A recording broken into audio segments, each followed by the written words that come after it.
à ceux qui nous entendent ce live. Salut.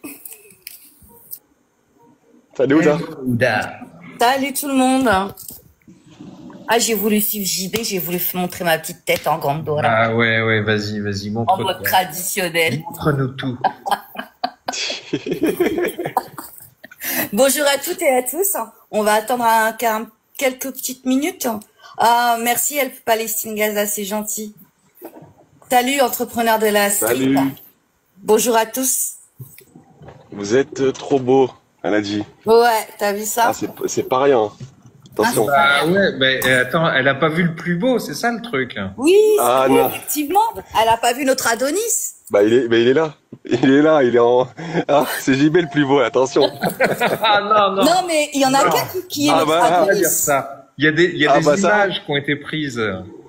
Tu vas nous Enfant obliger à Pierre mettre a un vu. vote là. Tu vas nous obliger à mettre un vote en public là.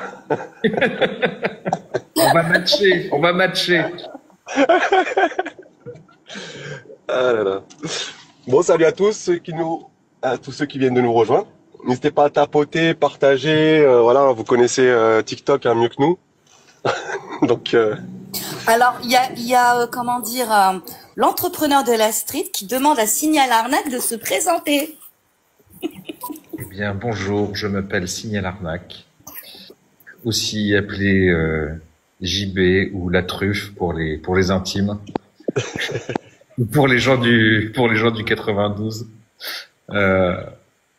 Et donc, je suis rarement présent sur TikTok, mais là, ce soir, après cette super commission d'enquête de cet après-midi, j'étais obligé de venir faire un petit tour sur TikTok pour ce live parce qu'il s'est passé des choses. Franchement, c'était mieux que du Hanouna.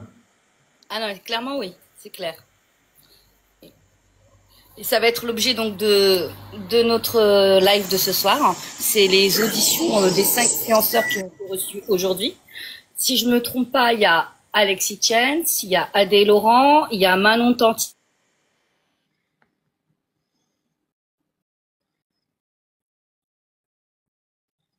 On t'a perdu, Ouda. On a perdu ton micro. On a perdu ta connexion. ah, on a perdu Ouda. Bon, alors je vais faire Oui. la suite des présentations. En attendant qu'Ouda revienne. Ça y est, Ouda, tu es revenu? Je vais me suspendre quelques instants parce que j'ai mon livreur qui arrive. Ah, ok. Je reviens dans 2 minutes. Ok. Alors, pendant que le livreur amène son kebab et son petit massage à Ouda, on fait le résumé. Il y a Alexis Chance qui est passé à la commission d'enquête, mais pas jusqu'au bout, parce que il y a eu un petit souci, c'est que Alexis Chance, il a joué au mal alpha fragile, et il n'a pas réussi à rester jusqu'au bout. Ensuite, on a eu Adé Laurent, qui a été grandiose. Franchement, faudra qu'on en parle parce que ça a été magnifique. Il y a eu les Tantis qui nous ont fait une scène de ménage en direct. C'était assez sympa et qu'on racontait beaucoup de bêtises. Et puis il y a eu Nasdaq. C'était l'apothéose, Nasdaq.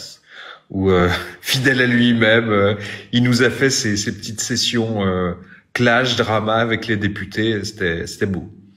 Ça manquait juste d'une petite baston. Pour finir, ça aurait été parfait, une petite baston, mais bon, visiblement, il n'a pas osé aller jusque-là. Donc, ce sera pour la prochaine audition, on espère. On va commencer par cette question de quelle a été ton audition préférée? Laquelle tu as préférée? Ah, moi, ma préférée, franchement, c'est difficile à dire parce que, en fait, chacun a été très fidèle à son personnage. C'est ça que j'ai vraiment aimé, c'est qu'ils ont tous très bien joué leur rôle. Comme quoi, ils savent vraiment pas faire autre chose. Je pense que c'était Adé Laurent quand même pour moi, parce que il y a eu la session où Adé Laurent nous a expliqué pendant toute une partie que lui, il n'y pouvait rien s'il y avait des mineurs qui venaient sur son live, etc., que les mineurs n'avaient pas le droit de venir sur son live. Il a cité à Delaporte des conditions supposées de TikTok qui disait que les mineurs n'avaient pas le droit d'assister au live, et donc Delaporte lui a dit que bah non, en fait ce qu'il disait c'était incomplet, c'était faux, et que les mineurs n'avaient pas le droit de monter dans les lives, mais qu'ils avaient le droit d'assister, et que éventuellement on pouvait restreindre l'accès des lives aux mineurs en cochant une petite case. Et il a demandé à Adé Laurent, mais du coup, est-ce que vous la cochez la petite case? Et Adé Laurent, il a dit, bah non. Donc vraiment, tout ce qu'avait raconté Adé Laurent pendant une demi-heure avant, ça s'est effondré comme ça. Mais en même temps, avec avec ce qu'on a vu, il est très loin de prendre les précautions pour ne pas diffuser auprès de mineurs. Hein. Quand on voit ce qu'il a fait aussi sur Snapchat. Oui, sur Snapchat, il y a l'exemple aussi sur lequel il est revenu plusieurs fois, Delaporte, où il lui a parlé sur Twitter, X, voilà, il y a du porno qui est accessible publiquement. Alors là, Adé Laurent dit ah non mais c'est très compliqué, là faut volontairement aller changer ses paramètres, etc. Et puis un peu plus tard, Adé Laurent dit ah oui parce que là on voit qu'il y a des contenus choquants et il y a deux boutons sur lesquels il faut cliquer littéralement pour accéder aux contenus choquants. Donc voilà, c'était la procédure très compliquée qui faisait que selon lui les mineurs ne pouvaient pas accéder à ces contenus porno sur X. Et puis alors ils ont pas parlé de comment ça s'appelle de Telegram, parce que il y a aussi tous ces contenus à caractère pornographique sur Telegram, et pour le coup moi je suis dans son canal Telegram. Là, c'est pareil, on vérifie pas votre âge. Donc bon. Ouais. C'est. Il y a Help Palestine, Gaza qui nous a rejoint. Bonsoir. JB alias La Truffe alias Signal Arnaque et notre Apollon du collectif AVI. Ah non, arrête, ça y est. Ah non, JB, je vais lui en vouloir, il m'a collé ça à la peau. Plaisir de vous voir. Salut ma belle, comment tu vas? Ça va et toi, Ouda? Ça va, je galère à récupérer mon kebab, mais sinon ça va. Le gars qui sait pas utiliser un interphone. C'est compliqué à des fois. Bon, mais en tout cas, ça fait plaisir de voir JB sur TikTok. C'est un plaisir. JB, dis-moi quelque chose. Moi, j'ai regardé la partie de Adé Laurent et celle de... alors ça, c'était un petit peu plus tôt dans la journée. Je me souviens plus. Je sais pas si c'était Hugo Décrypte, quelque chose comme ça. Ah, Hugo Décrypte, c'était bien avant. Ah, c'était bien avant. Mais après, peut-être que t'es tombé dessus. Parce qu'effectivement, tout est sur la chaîne, ouais. Je suis tombée dessus. Il a fait une bonne inter. Mais alors, pour Adé Laurent, ce qui est bizarre, moi, ce que j'ai relevé, ce qui m'a fait bien rigoler, c'est qu'au début de son intervention, il a dit « Je ne veux pas être réduit à être nommé influenceur. Je suis créateur de contenu. » Et pendant tout le déroulé, il a pas arrêté de dire qu'il était influenceur. Alors là, c'était la cerise sur le gâteau. Ouais, non mais moi j'ai bien aimé quand il a expliqué qu'il était un artiste. Donc c'est vrai que et beaucoup de gens autour après les députés ont fait très attention de respecter sa susceptibilité. On dit oui, ok, alors peut-être que vous pratiquez une forme d'art, etc. Non, c'était très beau. C'est le 10e art, on va dire. Ouais. Alors moi, par contre, celle que j'ai bien appréciée, si je peux donner mon avis, si quelqu'un en a à faire quelque chose, c'était celle de Nasdaq quand même. Quand il s'est énervé, c'était assez marrant quand même. Quand on lui a posé la question, quand on lui a posé la fameuse question s'il finançait des partis, s'il a donné de l'argent, si j'ai bien compris, à des partis politiques ou même à des mineurs. Alors là, la réponse était magistrale. C'était. C'est là où j'ai cru qu'ils allaient se battre en fait. Ah non, mais Là, c'est là j'ai cru qu'on allait voir les nains débarquer, il y allait avoir des bastons, des téléphones jetés dans la salle de la commission. Mais non, cette fois-ci, ça n'est pas arrivé. L'intervention de Nasdaq, c'était sympa. Alors, celle de Julien Tanti et Manon, je l'ai pas vue. Celle d'Alex Kitchen, je ne l'ai pas vue non plus. Donc, il me tarde de découvrir leurs propos. Bah, après, c'était, voilà, chacun était fidèle. Alexis Chen, il a vraiment joué son rôle de mal alpha 2.0, mais plus 0 que 2, avec toutes ces sessions où il se la jouait. Non, mais vous n'avez pas compris. Je vais vous expliquer comment ça s'est passé. Vous êtes victime de manipulation. J'assume tout ce que je fais. Les gens, ils aiment mon contenu parce que mon contenu est bon. Enfin, vraiment, voilà. C'était le Alexis Chen qu'on aime détester. Et après, il y a eu un moment où il a pu réussir à rester dans son rôle de mal alpha parce que il se trouve le président de la commission, Arthur Delaporte, qui voulait continuer à faire son boulot de poser des questions. Et Alexis Chen, lui, il voulait rester à parler d'un autre truc dont ils avaient déjà parlé. Et donc Arthur Delaporte a dit OK, si vous voulez, vous reviendrez dessus, mais là, voilà, là, il faut qu'on passe aux autres questions. Et Alexis Chen, il a dit au revoir, il s'est cassé. Vraiment. Ah, c'est particulier, hein. Ah, moi, j'avais jamais vu ça. Là, c'est vrai qu'à chaque fois, ils innovent. Hein. C'est quand même pas mal, hein. C'est l'Assemblée nationale, hein. Il y a un minimum de tenue Oui, bah là, le minimum, ils l'ont abaissé, le minimum. Ouais, non, parce que le but de cette commission, c'était vraiment de comprendre et ensuite de comprendre les mécanismes des réseaux sociaux, et etc., etc. C'était pas un tribunal en soi. Hein. Non, mais après, des gens auditionnés, il y en a eu beaucoup, et je pense que ce sera pas tu vois, je pense que c'est pas les auditions d'aujourd'hui qui seront utiles pour, très clairement, pour le rapport que va faire la commission. C'est pas les auditions d'aujourd'hui. On va dire ça, c'était le happening, c'était le moment fun, mais concrètement, tu peux pas faire grand chose de ce qu'ils ont raconté, déjà parce qu'ils ont dit beaucoup de conneries. Alors, bon, je pense que là, le pompon, c'est pour les tantis. Vraiment l'épisode des tantis où, dès le début, en fait, ils ont raconté n'importe quoi, avec en particulier Julien Tanti qui explique que non, TikTok, pour lui, c'est pas une source de revenus important, etc. Le mec, il gagne $10 000 par semaine. Et donc, il dit, oh non, mais je sais même pas combien je gagne, etc. Et qui explique qu'effectivement, l'essentiel de ses revenus, c'est les revenus de la télé-réalité. Alors que bon, la télé-réalité, ça le paye très très peu. Ce qui vraiment lui donne des revenus, c'est pas ses cachets de la télé-réalité. Ce qui lui donne vraiment des revenus, c'est la notoriété qu'il a grâce à ses passages au sein de diverses émissions de télé-réalité pour derrière effectivement pouvoir faire des placements en tout genre, alimenter la popularité de ses réseaux, etc.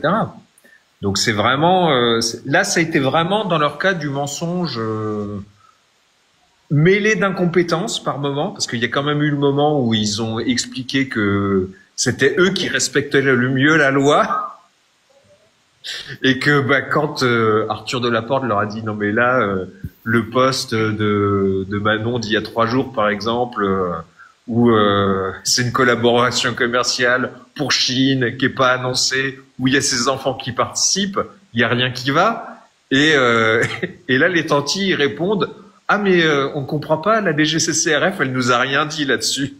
Donc limite c'était la faute de la DGCCRF s'ils respectaient pas la loi. Bref. Ouais.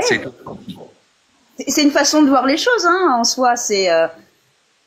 En même temps, moi, ce que j'entends par ce que tu me dis, c'est on est en toute impunité tant qu'on n'a pas été retoqué par la DGCCRF en l'occurrence. En fait, eux, ce qu'ils ont dit, on comprend pas. La DGCCRF, elle a regardé tout ce qu'on a fait et ils nous ont pas dit qu'on n'avait pas le droit de faire des pubs avec nos enfants. Sauf qu'ils ont oublié une chose, c'est que Julien avait été épinglé sur l'histoire du trading et que c'est pas le rôle de la DGCCRF d'analyser tout ce qu'ils font et de tout leur expliquer en fait. Et c'est pour ça que Delaporte leur a dit nul n'est censé ignorer la loi. Oui. Et surtout qu'il y a une loi qui a été votée avec des décrets, la loi influenceur qui a été mise à disposition de tous, hein, aujourd'hui. Ah mais ils la connaissent pas la loi influenceur comme elle l'a si bien écrit Sandy 33 140, c'est que en plus ils sont en français, on dit ah non mais nous on connaît pas, on sait pas, on vient de l'apprendre.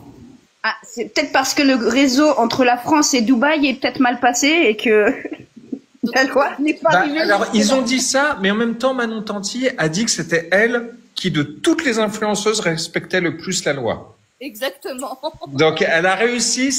Enfin franchement au niveau grand écart ils ont été géniaux. Eux. Ah, mais c'était vraiment les Tanti. Ils ont tous vraiment joué la caricature d'eux-mêmes. C'est vrai. Ah ben j'ai hâte de voir leurs interventions alors. Ah non mais il faut que tu regardes, je t'assure c'est des moments, mais vraiment. J'ai pu avec le peu de temps que j'avais, j'ai quand même réussi à voir celle d'Adé Laurent qui était assez sympathique. Mais il faut que je regarde les autres. Et puis là ils sont dispo en rediff, donc c'est jamais trop tard pour pouvoir les voir. Ah oui mais ça du coup, reste. Excusez-moi, j'ai dû m'absenter quelques minutes. Mais pour Adé Laurent, du coup, vous avez vu des choses, parce que nous, on a vu quelques parjures de sa part sur quelques points. En particulier quand il disait ne pas faire la promotion de relations sans capote ou sans préservatif. Ah oui, ça en effet. Bon, il y a encore d'autres choses, quoi, sur plein d'autres points aussi.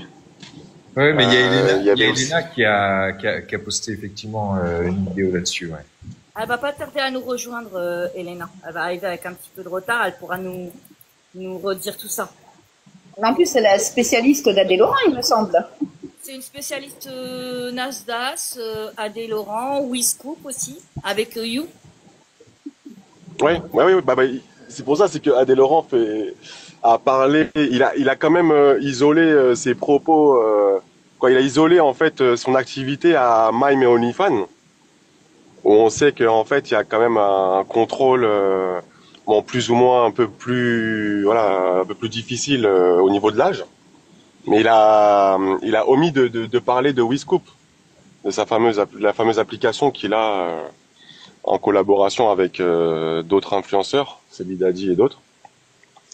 Oui, effectivement, il a esquivé le sujet jusqu'à ce que Delaporte lui parle quand même de X, Twitter, où bon là il a raconté des conneries. Et ensuite, c'est vrai qu'ils auraient pu aller sur WeScoop où c'est comment déjà la nouvelle application de contenu porno privé. Oui. Voilà. Donc ça, il en a pas parlé. Et puis, pareil, il a pas parlé de Telegram. Où là, il y a plein de trucs. Bon. Il a pas nommé, mais il a quand même dit qu'il renvoyait à d'autres réseaux sociaux, type Twitch. Mais il a pas donné les noms. Oui. Non, mais il a parlé de Twitch, mais voilà, il a pas parlé des trucs qui sont les plus problématiques. C'est ça. Et vraiment, sur son Telegram, il y a 350 000 personnes quand même. Hein. Donc c'est pas c'est pas un petit truc. Aujourd'hui, c'est peut-être le plus gros réseau qui lui reste.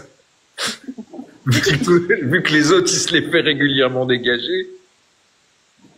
Petite reprise de votre intervention avec You, Vidé. Il me semble que est-ce que c'était là où vous avez parlé d'ailleurs de la plateforme avec Sebi Dadi? Oui, c'est ça, WeScoop. Vous en aviez parlé, il me semble. Hein. Ouais. Donc ça veut dire qu'en fin de compte, la commission était au fait de. La commission, c'est beaucoup de choses. La commission n'a pas dit tout ce qu'elle savait. Non, oui, parce que c'est vrai que la commission, de toute façon, ils font des enquêtes. Hein, apporte son nom, donc elle a collecté quand même pas mal de pièces. Je pense pas qu'ils vont aussi évoquer tous les points au sujet lors des auditions, mais oui. Ce qu'il faut savoir quand même, c'est vrai que là, il y a plein de gens qui découvrent le fonctionnement des commissions d'enquête, mais les commissions d'enquête, c'est déjà toutes les auditions. Donc là, les auditions, vous pouvez regarder sur la partie du site de l'Assemblée nationale dédiée à cette commission d'enquête. Des auditions, il y en a déjà eu des dizaines. Et donc il y a eu, je pense que là, on doit être à pas loin d'une centaine d'heures d'audition au total. Là, encore une fois, c'est le happening de cet après-midi, c'est une toute petite partie. Et en plus, les membres de la commission, donc rapporteurs et présidents, peuvent par ailleurs aller se déplacer et faire des contrôles sur place et sur pièce. Donc ça veut dire qu'ils peuvent aller se rendre sur un lieu où ils ont des pièces à récupérer, où ils ont des questions à poser à quelqu'un en particulier, et ça en dehors de l'Assemblée nationale. Et tout ça, tout ce qu'ils vont découvrir à ce moment-là, bah, c'est intégré en plus dans le rapport. Plus après, ils peuvent poser des questions supplémentaires. Plus ils envoient des questionnaires à chaque personne qui sont auditionnés. Donc, ce qu'on voit en fait, là, ce qu'on a vu cet après-midi, c'est une toute petite partie de toutes les auditions, mais l'ensemble des auditions, c'est qu'une partie de tout ce que voient les membres de la commission. Sandy dit que les sénateurs veulent relancer leur commission par rapport aux adultes cette fois. Ah bon? Est-ce que tu as entendu parler de ça aussi? Ah non, parce que en fait le Sénat a fait une commission d'enquête TikTok il y a 2 ans, 2023, mais vraiment qui était sur TikTok dans son ensemble, qui n'était pas réservé spécialement aux mineurs, et ils ont vu plein de choses. Moi, j'avais suivi cette commission d'enquête il y a 2 ans, et d'ailleurs au début de la commission d'enquête TikTok là de l'Assemblée nationale, ils ont demandé aux sénateurs, donc aux rapporteurs et au président, de venir témoigner par rapport à ce que eux ils avaient vu dans leur propre commission d'il y a 2 ans, et c'était super intéressant ce qu'ils ont raconté, parce qu'en particulier ils ont parlé des mensonges de l'équipe de TikTok, par exemple, où le président de TikTok France, enfin le responsable de TikTok France, leur avait menti sur plusieurs points. Et d'ailleurs, ils vont être auditionnés la semaine prochaine, là, si je comprends bien, TikTok, oui. La direction. Oui, oui. Et vraisemblablement, et l'ancien représentant de TikTok France a déjà été auditionné, mais à huis clos. Donc c'était pas ouvert au public. Il y a simplement les membres de la commission qui ont pu lui parler, qui était le fameux mec qui avait raconté des choses un peu fausses au Sénat il y a 2 ans. D'accord. Là, il y a Sandy que j'ai fait monter, elle a demandé à monter. Peut-être qu'elle veut nous dire quelque chose à ce sujet. Bonsoir Sandy. Bonsoir Sandy. Et bonsoir Elena aussi. Bonsoir le collectif, bonsoir Signal Arnaque. Alors je m'explique par rapport aux sénateurs. En fait, j'ai écouté quand ils ont reçu les sénateurs, puisqu'ils avaient eu énormément de problèmes à faire l'organigramme de TikTok. C'est ça. Parce qu'ils les avaient reçus plusieurs fois et ils avaient envoyé plusieurs mails. En fait, ils se sont aperçus qu'au bout de 40 mails, ils avaient le nom de la présidente de TikTok France qui en fait est à Shanghai. Il n'y a personne à la tête de TikTok France, du moins qui est français. C'est juste des personnes qui ont été embauchées. Et moi, ce qui m'a outré au plus haut point, c'est quand les sénateurs ont dit « Mais comment des gens ont été embauchés avec une telle façon de fonctionner ?» Et même eux se posaient la question combien ils étaient prêts à être payés pour avoir un tel fonctionnement. Pour vous dire jusqu'où ça va. Tu as raison de le souligner, Sandy, parce que le rapport des sénateurs, il est encore. Je vous invite à le lire. Hein, il est pas. Alors il y a une version plus ou moins longue, mais on va dire il y a une version courte qui présente justement leurs conclusions. Et dans leurs conclusions, ils disent en fait, avec TikTok, il faut savoir que quand vous leur posez des questions, au début, ils répondent pas. Après, ils mentent, et après, ils acceptent éventuellement de vous dire la vérité. Oui, et là, alors, par exemple, sur la question de l'organigramme, c'est ce qui s'est passé.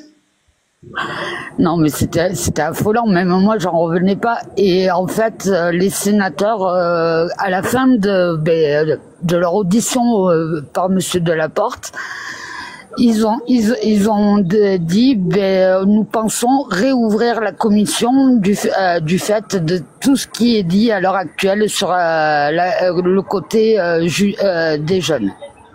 Mais cette fois, par rapport au côté adulte, parce qu'ils s'aperçoivent que le côté adulte ressemble énormément au côté des jeunes, c'est-à-dire le harcèlement et toutes les fonctionnalités qu'ils ont.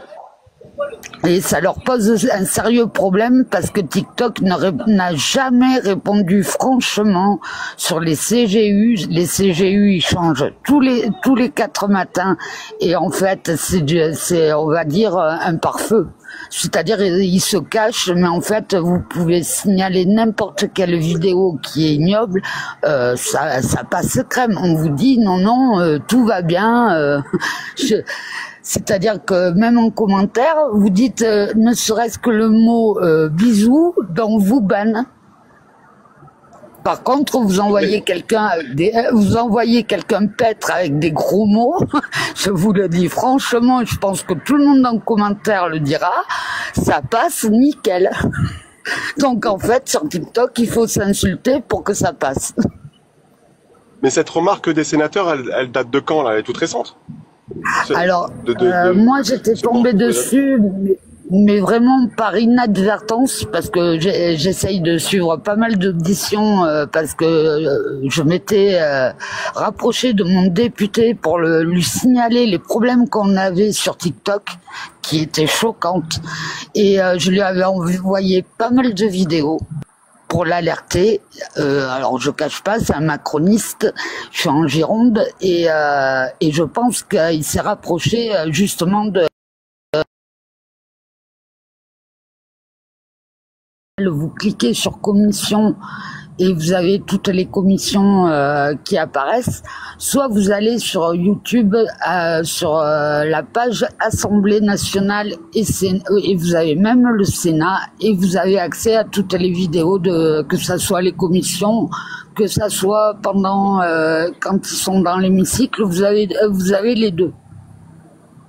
Moi c'est comme ça. Et toi, que j'ai... Oui, pardon. Qu'est-ce que tu as pensé des auditions des influenceurs? Alors j'étais au travail, au départ j'avais l'oreillette et j'ai ma collègue qui a été curieuse quand même. Elle a des mineurs, des enfants mineurs, et donc je lui ai fait écouter. Et je lui ai dit que ce soir vous étiez en live et que vous alliez le débriefer, donc je sais pas son pseudo, mais je pense qu'elle doit être en train d'écouter attentivement. Mais je vous cache pas, j'ai eu une énorme pensée pour vous. Parce que quand j'ai vu les absurdités qu'on a entendues, j'ai trouvé ça honteux, quoi. Honteux. Je me suis dit, encore heureux que... Il y a la commission, encore heureux qu'il y a signalé l'arnaque, qu'il y a le collectif AVI pour aider les personnes qui se font avoir par ces gens. Et j'espère qu'ils vont être sanctionnés parce qu'il y a des mensonges, faut être honnête. On sait très bien le fonctionnement des influenceurs depuis pas mal de temps, hein. Bien avant la loi influenceur. Moi, je suivais le radier, c'est comme ça que j'ai vu toutes les arnaques qui existaient. Ouais, bah oui. Mais autrement, non. Pour moi, c'est... et je vous cache pas, j'ai repartagé en boucle sur Facebook, sur pas mal de monde que je connaissais, pour les alerter, qui voient comment ils sont, quoi. Là, ils se sont montrés tels qu'ils sont, vraiment tous les uns et les autres. Et donc, tu parlais des mensonges. Je pense que celui qui a le moins menti, c'est Alex Hitchens, parce que c'est celui qui est resté le moins longtemps. J'avais bugué, moi, quand il a menti. C'est les tantis. Bon, sûrement déjà parce qu'ils étaient deux. Mais il y a des moments, ils disent tellement de conneries que tu sais pas si c'est du mensonge ou juste ils parlent de trucs qu'ils connaissent pas. Au moins, Nasdaq, il a eu l'honnêteté de dire, voilà, moi, TikTok, j'y suis, mais je connais pas trop. Mais bizarrement, le mec qui a dit le plus de trucs pertinents sur TikTok, moi, je trouve que c'est Nasdaq. Très honnêtement, hein, je trouve que c'est lui qui a dit les trucs les plus pertinents, les plus utiles. Ouais. Mais moi, ce que j'ai trouvé rigolo, c'est qu'il est incapable de dire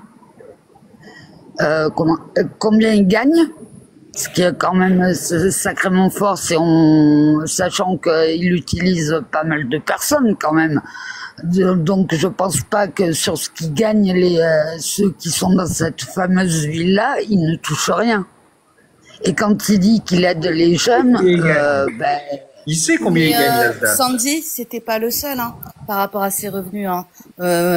Julien Tanti dit qu'il ne sait pas réellement combien il gagne sur TikTok, que c'est une passion. Voilà, alors que c'est pas le cas, on le sait. On le sait. Ah oui. Non, mais c'est là où c'est marrant. Mais moi, ça m'a permis d'interpeller ma collègue qui a quand même des enfants. Et pour le coup, je préfère vous dire, elle est pas prête qu'il y en ait un seul qui ait un seul réseau social. Elle me l'a dit. Moi, les portables, tous les soirs, je vais les vérifier et je vais effacer tout ce qui correspond à un réseau social. Le meilleur conseil qu'on puisse donner. C'est le meilleur conseil. Le meilleur conseil qu'on puisse donner, c'est récupérer les téléphones tous les soirs. Parce que après, chacun fait ce qu'il veut. Non, mais chacun fait ce qu'il veut, mais après, c'est les enfants, quoi. Donc, c'est clair. C'est les enfants, donc on fait pas ce qu'on veut avec les enfants. On a une responsabilité. Et là où tout le monde était d'accord, au niveau des psys qui sont intervenus dans les débuts, enfin, au début de la commission, c'est le problème qui est sûr et certain des différents réseaux sociaux et du téléphone, des écrans, c'est le manque de sommeil. Donc, le truc à faire absolument, c'est de pas laisser le téléphone dans la chambre le soir. Bon, déjà, on sait pas ce qu'ils peuvent regarder, etc. Mais en plus, c'est à cause de ça, ils vont manquer de sommeil, et le fait de manquer de sommeil, bah, ça leur flingue leur journée, leur capacité d'apprentissage, leur attention, leur activité physique. Enfin, en fait, ça a des effets néfastes en cascade énormes. Donc, s'il y a un truc simple à retenir, pour moi, déjà, c'est celui-là. Si je peux me permettre, pardon, excusez-moi, monsieur signale arnaque. Ayant 2 enfants en bas âge, ayant moi-même répondu à cette fameuse enquête au nom de mes enfants, parce que je pense que c'était très intéressant d'y participer, je me suis penchée, alors déjà moi, de par mon opérateur, tout ce qui est un petit peu, on va dire, moins de 18 ans, etc., il y a déjà une première protection. Ça veut dire que j'ai testé, ça veut dire que sur YouTube, je ne peux même pas avoir à certains créateurs de contenu qui sont pas forcément problématiques, mais je n'ai pas accès à leur chaîne. Il y a des contenus, typiquement, j'ai regardé si on pouvait aller sur des sites pornographiques, impossible. Donc déjà, il faut absolument que les parents, ils se sensibilisent absolument sur le fait de déjà mettre des filtres à leur niveau. Deuxième chose, aujourd'hui, j'ai regardé aussi le temps de visionnage de téléphone de mes 2 enfants. Le grand, bon, c'est un grand de 14 ans, il est en plein dedans. Le petit, il déteste TikTok, donc ça me va très bien. Au moins de ce côté, je suis... Mais par contre, le grand, il est à fond dessus. Et on peut réduire, en fait, par nombre de jours, le nombre d'heures ou le temps, en fait, qu'on accorde à ses enfants à disposition avant que le téléphone ne se bloque. Donc, on a des possibilités, on va dire aussi en tant que parents, pour pouvoir mettre des barrières, en fait, parce que si on laisse la porte ouverte, il ne voit même plus le temps qui passe dessus. Et ce que je me suis T'as raison d'en parler des outils de contrôle parentaux, parce qu'il y en a beaucoup. Donc toi, tu as parlé des outils de contrôle au niveau opérateur, mais en fait, tu en as aussi au niveau de chaque téléphone. Tu peux en installer en plus par-dessus. T'en as propre aux applications, c'est-à-dire que tu as du contrôle parental, par exemple, interne à TikTok, que tu peux éventuellement mettre en place. Bref, en fait, il y en a énormément, mais ce qu'il y a, c'est que c'est très peu connu, c'est très peu utilisé. Ça devrait être mis un petit peu plus en avant parce qu'on a tous la possibilité aussi d'agir à son niveau en tant que parent et je trouvais que c'était un petit peu intéressant de passer l'info s'il y avait des parents Ah, c'est super. qui écoutent le live. C'est un petit tips comme on dit. Alors tu as raison et nous ça fait partie quand on est passé à la commission, ça fait partie des choses qu'on a dites. On a dit pour nous, il faudrait qu'il y ait une réunion d'info pour tous les parents de collégiens. Pour qu'ils connaissent les bases là-dessus, quoi. Qu'ils connaissent les bases d'une part, des risques pour leurs gamins, et d'autre part, des outils de contrôle parentaux. Tout à fait. Il y a une phrase que tu avais dit, JB, que je trouvais très bien, c'était par rapport au danger sur les réseaux, qui pouvait être beaucoup plus, on va dire, Alors, beaucoup plus en danger, on va dire, sur les réseaux qu'à la rue. Ouais, la phrase, elle n'est pas de moi, elle est de plusieurs psys qui ont dit, mais en fait, aujourd'hui, les enfants ont peur de laisser les parents ont beaucoup plus peur qu'avant de laisser leurs enfants dans la rue, mais ce qu'ils ne réalisent pas, c'est que ils sont beaucoup plus en danger avec leur téléphone tout seuls dans leur chambre que dans la rue avec leurs copains.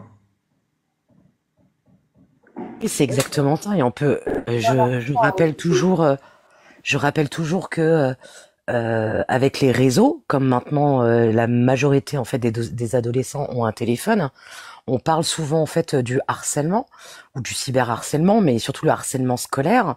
On rappelle qu'aujourd'hui le harcèlement scolaire ne s'arrête pas en fait lorsque vous passez la porte de chez vous. Il continue. Et c'est ça, en fait, la différence avec, il y a déjà 10-15 ans en arrière, où les enfants étaient protégés quand ils arrivaient chez eux. Là, maintenant, ils continuent à la maison, ils continuent toute la nuit. Donc, c'est pour ça qu'il faut vraiment, comme tu le précises, JB, en fait, alerter les parents parce qu'on se rend compte, quand je discute autour de moi, qu'il y a très, très peu de gens, en fait, qui ont conscience de la dangerosité des réseaux et surtout de TikTok. Et surtout, ils ne connaissent pas les contrôles parentaux. Ils savent pas du tout l'utiliser.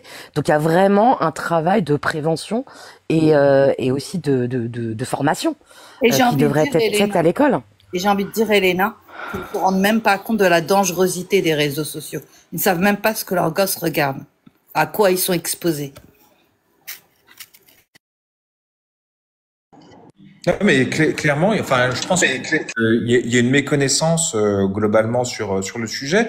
Mais ce qui est bizarre, c'est que quand les associations de parents et de victimes ont évoqué cette question des outils de contrôle parentaux, ils ont dit, en fait, ça se contourne facilement et c'est trop compliqué. Donc en fait, avant qu'on en reparle, les députés avaient mis ça un petit peu à la poubelle, quoi. J'avais l'impression.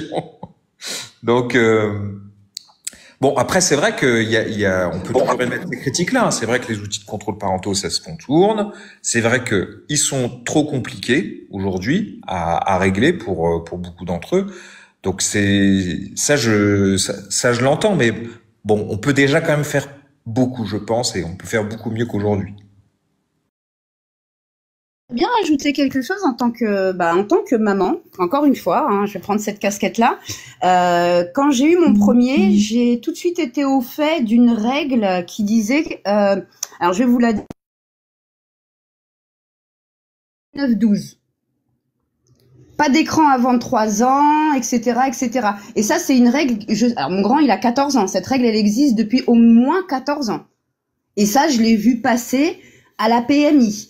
Dans toutes dans tout ce qui concerne les enfants, même dans l'école élémentaire, il y avait une affiche à l'entrée de l'école où on voyait en fait cette recommandation. Il y a de la sensibilisation, mais moi ce que je me dis, c'est est-ce que les parents ils prennent vraiment en compte la dangerosité des réseaux sociaux finalement et des écrans, parce que c'est pareil, un écran, que ce soit la télé, les réseaux sociaux, un ordinateur, ça reste quand même quelque chose de néfaste pour un enfant quand il grandit. Un enfant a besoin de manipuler, un enfant a besoin de parler, de communiquer. Si on le met tout de suite depuis son jeune âge derrière un écran, que ce soit derrière une télé ou derrière un ordinateur, une tablette ou un téléphone à un certain âge, ça en revient au même. Il faut savoir que le développement du cerveau, se fait de la naissance jusqu'à, on va dire, aller 18-19 ans, le temps que ça se finalise. Oh, même 25. Même 25. Ouais, j'ai été un petit peu plus... j'ai pas été jusqu'à 25 ans, mais c'est vrai que c'est régulier. C'est ce qu'ont dit les experts en développement neuronal des jeunes au début de la commission. Encore une fois, hein, c'est pas ce que... Moi, je ne fais que répéter ce qu'ils ont dit. Hein. Ouais, mais j'avais pas cette info. Pour moi, c'était à peu près, on va dire, en sortie d'adolescence, quoi. Enfin, vraiment, de la deuxième phase de l'adolescence, on va dire. À partir de 18 ans, un enfant, il commence à être autonome, à réfléchir, à être un peu plus... voilà, mais c'est vrai qu'au niveau neurologique, j'avais pas cette donnée. Merci. Voilà, c'est ce qu'il disait. Il disait effectivement, on finit d'être adolescent au niveau neuronal. Hein. Ça veut pas dire pour le reste, mais on finit d'être adolescent en fait à environ 25 ans au niveau du développement cérébral. Merci. Mais dans les faits, quand tu regardes les parents en général, quoi, selon moi, hein, mais en très grande majorité, si c'est pas la totalité des parents, ne savent pas exactement ce que regardent leurs enfants sur TikTok. Il pourrait très bien y avoir des contenus qui pourraient nous-mêmes nous choquer, sur lesquels nos enfants vont tomber. Et les parents n'ont pas du tout maîtrise en fait de ce qu'ils regardent parce que ça va tellement vite, ça défile, c'est des micro-vidéos. Et c'est là qu'on voit dans les faits que non, les parents n'ont pas forcément la maîtrise même sur le contenu. Sur le contenu, ça c'est vraiment problématique. Ouais, c'est clair. Elena, c'est quoi ton ressenti par rapport à toutes les auditions, ma belle? Alors j'ai pas pu toutes les écouter, j'ai pu entendre donc Alex qui est parti, Adèle Laurent, et j'ai vraiment pu écouter vraiment juste une toute petite partie de Nasdaq. Bon, pour Alex, je ne ferai pas de commentaire parce que de toute façon, il n'est pas resté longtemps. Pour Adèle Laurent, il avait très bien préparé en fait son audition. Par contre, il a menti. Il a menti à plusieurs reprises. Donc, quand il a parlé de son contenu, on rappelle en fait qu'on avait dénoncé l'application OSCoop, parce que il dit quand même que on va dire que toutes ces vidéos, aucune de ces vidéos n'est accessible aux mineurs. Alors on rappelle que Wescoop, il en a fait la promotion en fait sur TikTok, que c'est une application qui proposait en fait des vidéos alors à caractère sexuel, il faut le dire. On a plusieurs vidéos où c'est quand même très trash et à la base c'était accessible aux mineurs de 13 ans. C'est suite aux nombreux signalements en fait qu'il y a eu que l'application elle a été pendant un moment elle a disparu de Apple Store et quand elle est revenue ils ont remis en fait je crois que c'est 17 ans hein, à partir de 17 ans et il faut savoir que même encore aujourd'hui les conditions générales d'utilisation de cette application n'ont pas été mises à jour et il est bien précisé que elle était accessible aux mineurs de 13 ans. Sans parler il a dit qu'il faisait voilà des vidéos mais qu'il parlait aussi de protection donc de préservatifs etc. Il a fait des vidéos où il disait carrément le contraire que sur ses comptes mimes on pouvait aller voir des vidéos de scènes où il y avait pas de préservatif donc voilà Adèle Laurent a menti à plusieurs reprises et bon c'est très pour moi c'est très problématique. Pour Nasdaq, ce que j'ai entendu pour Nasdaq, j'étais un peu gênée par certaines questions qui ont été posées quand même par la commission. Là, je vous avoue, le fait qu'on lui demande s'il avait donné de l'argent à des partis politiques, j'ai pas trop compris en fait pourquoi ils lui ont posé cette question-là. Disons d'un côté. C'était un petit tacle à un autre député, je crois, en fait. D'accord, ouais. Je crois que voilà, il y a le truc. Je trouvais que, voilà, on sentait quand même qu'il y avait, voilà, il y en a beaucoup qui sont intervenus par rapport à Nasdaq. On sentait qu'il y avait quand même, beaucoup d'interrogations et pour pas dire peut-être un petit peu d'animosité qui était assez palpable. Ça, j'ai trouvé ça quand même un petit peu gênant. À titre personnel et pourtant Dieu sait que Nasdaq on le dénonce. Des fois ces interventions elles étaient lunaires. Par rapport à ce qui s'est passé sur la vidéo de Donc non, le live en direct de Twitch où Asia elle a montré ses seins. Après, je sais pas s'il y a d'autres choses qui ont été évoquées parce que il y a eu aussi des vidéos où Asia, elle avait elle avait pris elle était sous ballon et elle dormait avec un mineur de 14 ou 15 ans. Donc il y a plein de contenus en fait très problématiques chez Nasdaq qui est lié aux mineurs où on voyait aussi le trafic de hashish qui a été filmé. Donc je sais pas s'ils en ont vraiment parlé, mais c'est vrai que le contenu de Nasdaq est très très problématique. Donc alors après j'ai pas tout entendu, je veux pas trop me prononcer, mais voilà je pense qu'en fait on a pu voir quand même des choses qu'on dénonce très très régulièrement et on voit que il y a beaucoup de choses nocives, hein, il y a beaucoup de choses nocives. Donc je sais pas si le fait qu'ils aient très peu parlé, je sais pas s'ils ont parlé de toutes les arnaques qui ont été faites. Peut-être que c'était pas vraiment le sujet. Il aurait fallu 3 jours, hein, s'il fallait parler de toutes les arnaques. Hein. Ouais, parce que d'un côté aussi, on peut parler des arnaques parce que forcément, comme ils ont quand même un public jeune qui les suit, quand ils partagent des contenus très problématiques, ne serait-ce que la team de Nasdaq qui a fait la promotion d'un site qui vendait de la drogue. Hein. Donc voilà, il y a des choses comme ça qui auraient peut-être pu être évoquées. Alors après, c'est vrai que ils avaient peut-être pas beaucoup de temps, mais on aurait pu en dire beaucoup. C'était pas non plus de faire leur procès, et je vois que il y a pas mal de gens qui disent justement, il y a une question que j'ai vue dans les commentaires, hein. C'est de la part de Kibo qui disait: est-ce que les victimes ont été entendues par les députés de la commission? Victimes. Donc nous notamment on est une association qui est là pour aider les victimes de l'influence, donc nous avons été entendus, mais il y a aussi des associations de victimes, cette fois-ci de jeunes qui ont eu des problèmes, on va dire de santé mentale à cause de l'utilisation de TikTok, et de santé mentale grave, où pour certains ça s'est très très très très mal fini. Je vais pas dire les mots qu'il faut pas dire, mais voilà, il y a eu aussi ce type d'association de victimes qui a été entendu. J'ai vu qu'il y avait d'autres questions qui se sont posées.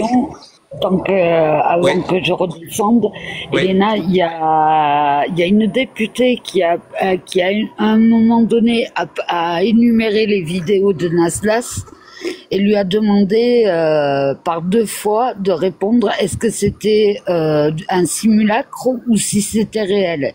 Et là, il y a eu on va dire un sacré flottement de la part de Nasdaq parce qu'il savait pas trop comment expliquer ce qui se passait justement avec les mineurs, et en effet il a jamais répondu à la question. Oui, parce qu'en plus, il faut quand même rappeler pour Nasdaq, c'est que bon, il y a toujours eu un peu un contenu problématique, mais ce qu'on a pu constater, c'est que depuis, surtout depuis le mois de janvier, c'était, mais c'est parti, mais en live complètement quoi. Ça veut dire qu'il a jamais eu autant de vidéos problématiques. Il en a toujours eu, mais c'était pas concentré comme on a pu le voir depuis 5-6 mois. Depuis 5-6 mois, c'était tous les jours, il y avait des choses qui étaient vraiment voilà, choquantes, il faut le dire, choquantes. Donc en plus le fait qu'il soit aujourd'hui sur Twitch, il y a eu aussi l'histoire aussi de l'argent qu'il voulait distribuer, où il y a eu le partage des RIB, des IBAN de gens, même il y en a certains qui ont même donné leur carte bleue. C'était très là-dessus il a bien menti quand même, hein. Où il a expliqué que non, mais aujourd'hui il faisait plus de distribution d'argent, que éventuellement il donnait de l'argent, mais il donnait 5 ou 10 euros pour que les jeunes ils aident à faire des tâches dans le quartier. Vraiment, il s'est vraiment bien foutu du monde là-dessus. Ouais, mais parce qu'ils le connaissent pas, parce qu'il faut savoir, je sais pas si vous vous rappelez que lorsqu'il y a eu ce live Twitch, donc il devait je crois qu'il devait distribuer 10 000 euros, si je dis pas de bêtises, hein, peut-être que je me trompe, hein, mais 10 000 euros, et que justement, comme il y a eu énormément de gens qui ont posté leur IBAN, leur RIB, etc., qu'à un moment ça a été coupé, et donc l'argent n'a pas été complètement distribué. Il faut savoir que ensuite, en fait, il a aussi un compte Discord, et il avait annoncé que il distribuerait le reste sur Discord. Donc ouais, non, on est Nasdaq là depuis plusieurs mois, c'est vraiment catastrophique, vraiment catastrophique. Quasiment tous les jours, il y a vraiment des soucis. Et Des soucis de violence, voilà. Comme je sais plus comment elle s'appelle, la petite jeune aussi, qui a dû parler de son passé d'escorte, qui a été mis comme ça, qui a été affiché devant des millions de personnes. Moi, je trouve ça très très grave. Hein, mais et là, par contre, c'est vrai que moi, j'avais jamais vu autant de gens qui le dénonçaient, parce que encore l'année dernière, il y en avait certains qui le dénonçaient, mais c'était quand même, ça restait quand même, on va dire, ponctuel. Là, depuis quelques mois, depuis le début de l'année, on a vu vraiment crescendo dans des vidéos très très très problématiques. Et enfin, en fait, il y a eu beaucoup de gens qui dénonçaient ce contenu, quoi.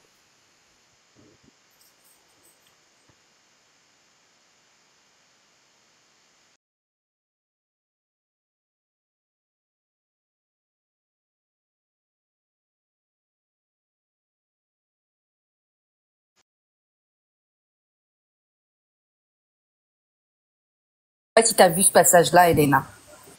Celui-là, non. Non, j'étais au travail, j'ai juste pu voir quelques petites. Ça, je vais regarder vraiment la vidéo dans. À péter les plombs, en fait.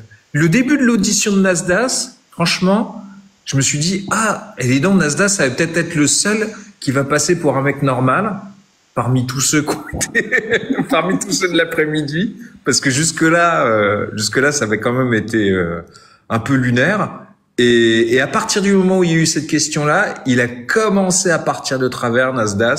Et après, là, ça a été de pire en pire. Alors, moi, je vois qu'il y a pas mal de questions qui reviennent sur et pourquoi ils invitent pas d'autres influenceurs, quand est-ce qu'il va y avoir une nouvelle commission, etc.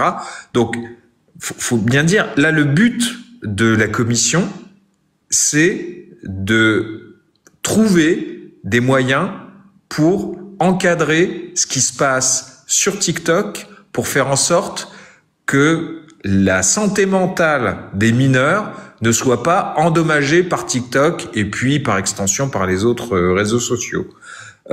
Donc la partie influenceur, c'est une petite partie.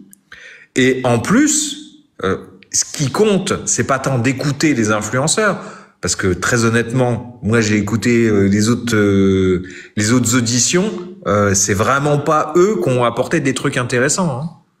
Hein. Les choses intéressantes, elles ont été dites par les psys, par les spécialistes des algorithmes.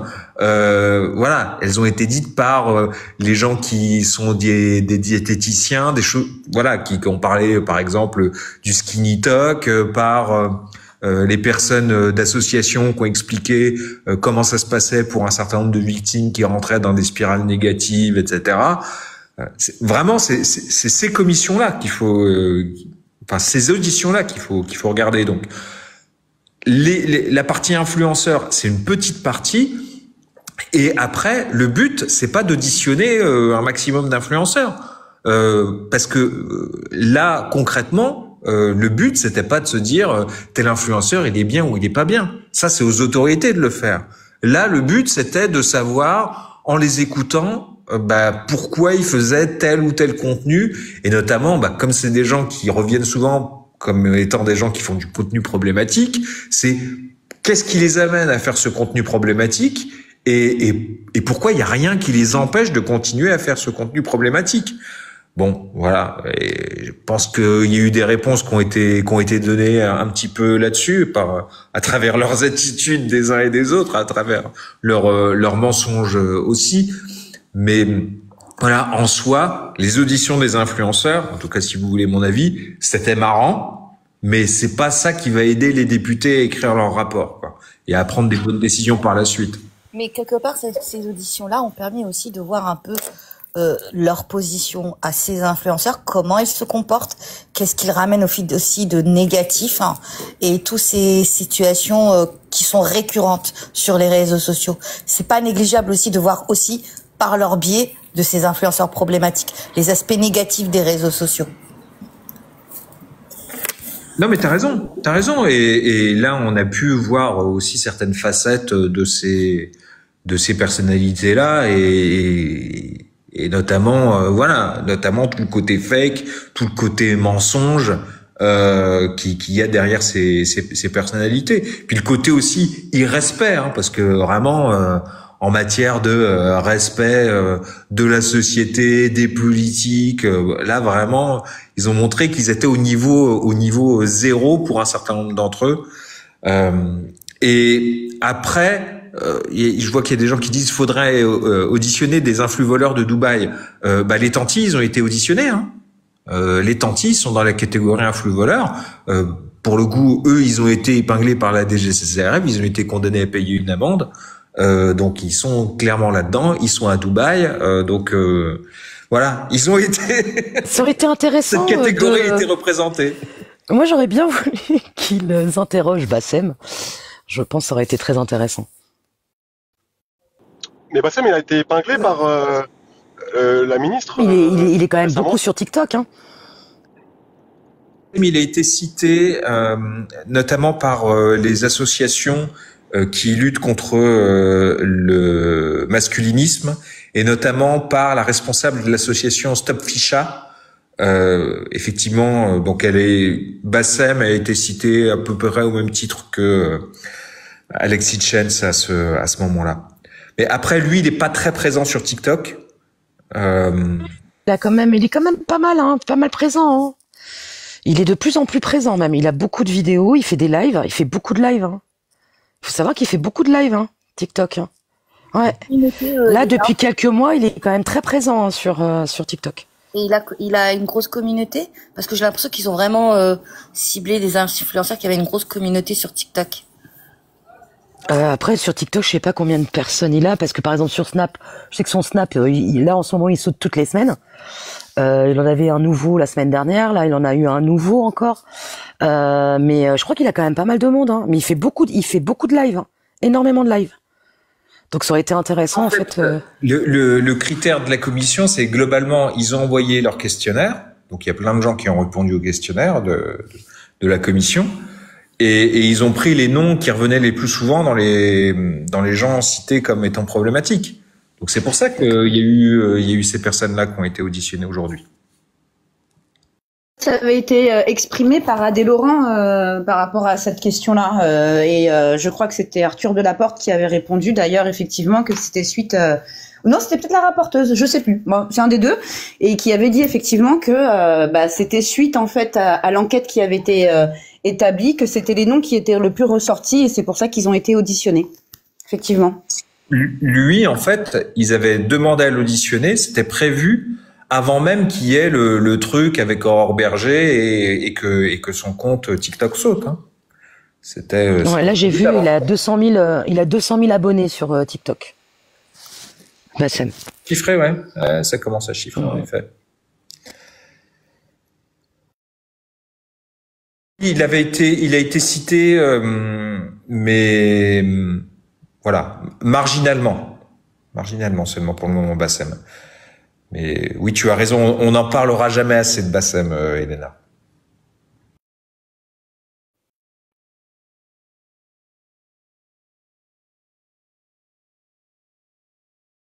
Berda, oui, c'est vrai qu'il aurait fallu Magali Berda, elle a déjà été auditionnée une paire de fois, mais Magali Berda, ce qu'il y a, c'est, alors pas dans le cadre de cette commission, mais ce qu'il y a, c'est que Magali Berda, quand elle raconte des choses, bon, c'est un peu comme avec les tantis, quoi. Mais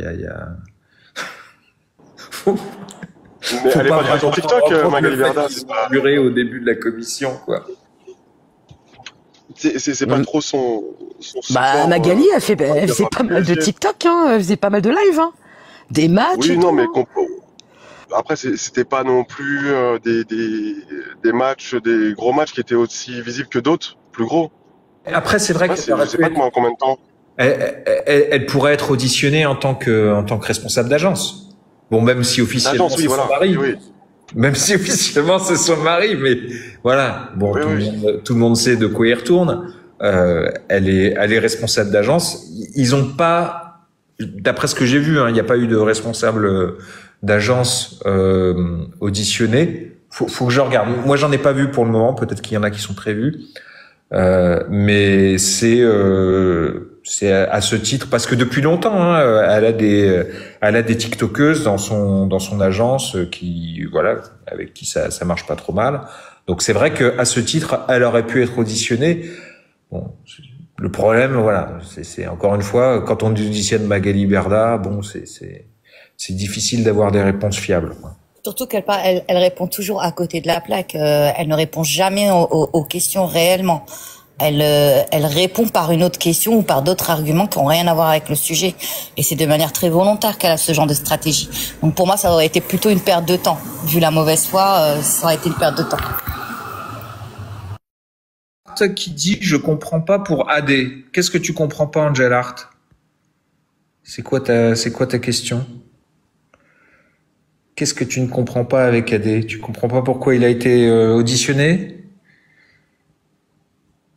Mais s'il a été auditionné, c'est parce qu'il y a eu beaucoup de gens qui ont dit qu'ils trouvaient qu'il y avait des problèmes avec son contenu. Hein.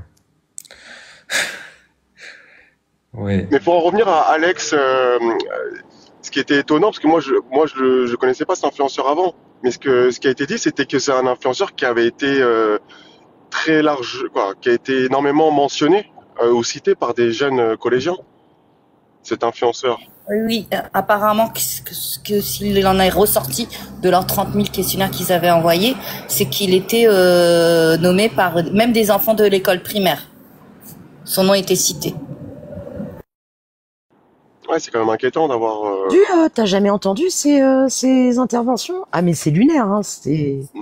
Bah non, récemment. Quoi, ah ouais, là c'est. Horrible, ouais, je suis d'accord avec Elena, c'est horrible. Moi j'en ai entendu, j'ai pas pu tenir une minute. Il est horrible. Bah moi je l'ai connu grâce à JB parce que quand on avait sur Twitter sur le masculinisme, ah oui non, je l'ai découvert. Ah oui, je m'attendais pas en fait à des discours aussi aussi catégoriques ou voilà, c'est dans les détails parce que sinon je risque de me faire sauter tu live, mais ah ouais, c'est violent, hein, c'est violent, c'est.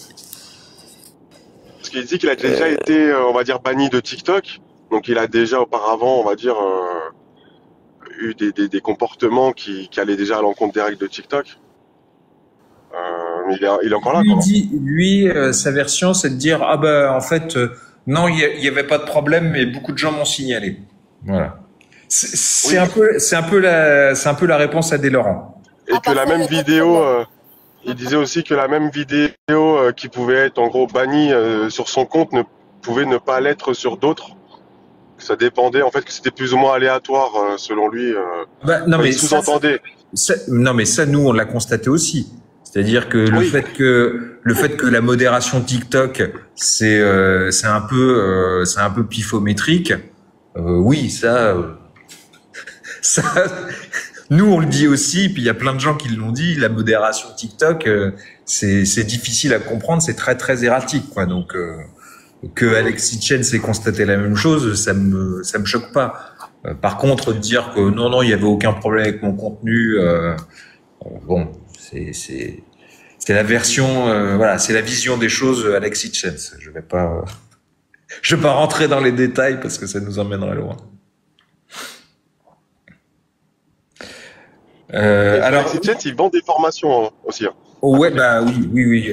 Et il a même dit que ceux qui repostaient, il les rémunérait une commission et que sur TikTok, ils ne recevaient aucun salaire. Voilà ce qu'il a dit. Ça m'a interpellé, moi. C'est le point sur lequel ils sont tous d'accord, c'est que TikTok, c'est pas intéressant au niveau de l'argent. Bon, il y a Tanti quand même qui lui gagne quand même plein de fric avec TikTok. Voilà, exactement. Et bon, parce que lui il fait les matchs, etc. Mais bon, lui il fait ça pour le fun, tu vois. il gagne 10 000 balles par semaine avec ça, mais il fait ça pour le fun, en fait.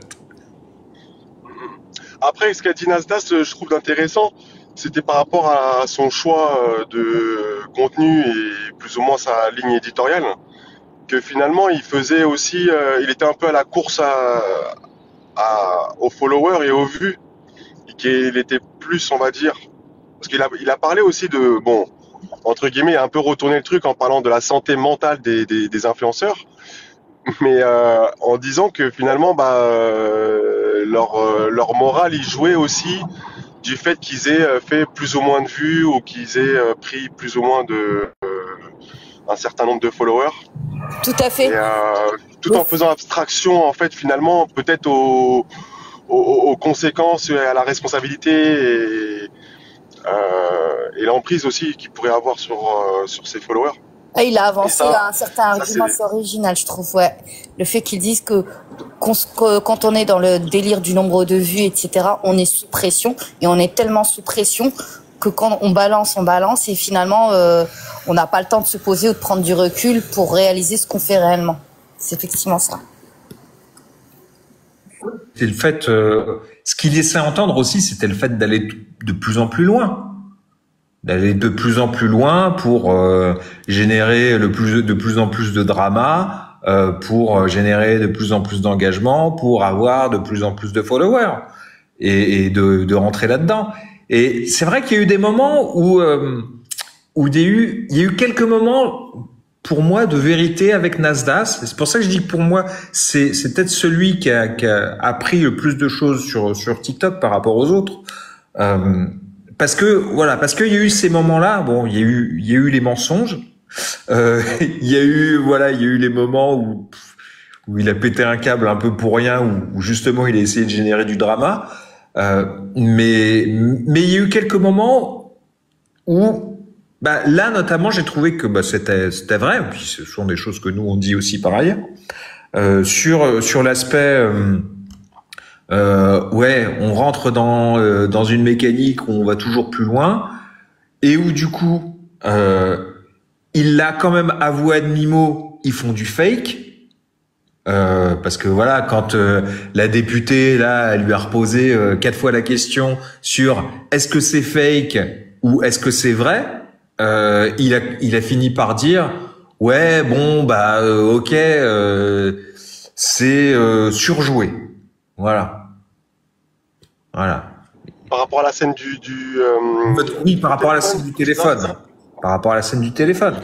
Mais ça, en fait, ce qu'il dit là, c'est, on va dire, la majorité de ce qui se passe à la télé-réalité, parce qu'en fait, tout ce qu'ils font là, c'est les codes de la télé-réalité, mais où ils poussent les curseurs à fond.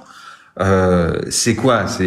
Oui, ça part d'une base réelle, où ils se mettent dans des situations où il va se passer des trucs un peu exceptionnels et où ils surjouent tous leurs réactions, leurs actions pour générer des trucs à forte dimension émotionnelle. Et donc donc on se balance des trucs, on gueule, on s'insulte, on se tire les cheveux, voilà, parce que ça fonctionne.